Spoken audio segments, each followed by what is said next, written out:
केवल अभियोग आसी नाही अभियोगर प्रमाण मध्य ईडी पाइछि जे बरपदा इंजीनियरिंग कॉलेज रो छात्र छात्री पैसा रे एठी दामी जमी किणा जाइछि एकर एकर जमी किणा जाइछि एवं बिल्डर को बिक्री करा जिबा सहित सेठी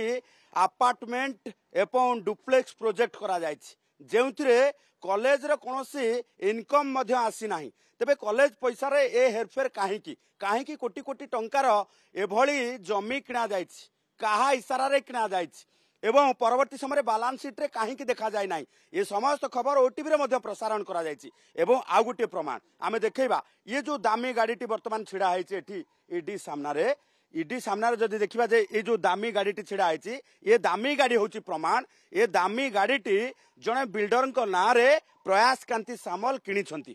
एवं निजे चढ़ुले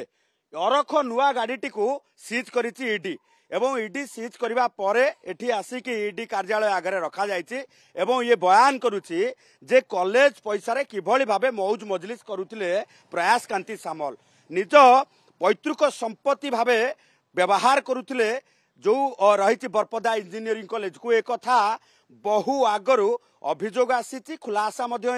एवं ईडी तार प्रमाण पाइबा परे एबे मामला रुजु करके उभय बापा पुओं को वर्तमान संपूर्ण भावे गोटे पर्याय पर पर्याय क्रमे जेरा करुछि गत 28 तारिख रे विधायक प्रफुल्ल सामल आसीथिले ईडी रे 8 घंटा धरी जेरार सम्मुखीन होइतिले कारण से मध्य पूर्व गणमाध्यम आगे कहितिले जे तांकर कोनोसी संपृक्ति नाही से इंजीनियरिंग कॉलेज रो अब्याहति नहीं सारी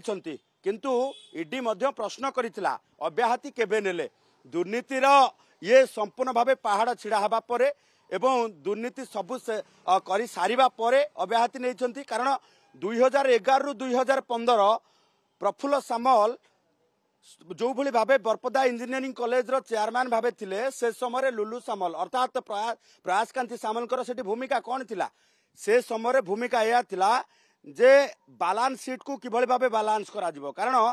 जो भली भावे वार्षिक ऑडिट हुए से ऑडिट धरा पकई देथिला जे लुलु सामल किभली भावे कॉलेज ना रे दामी गाड़ी किणंती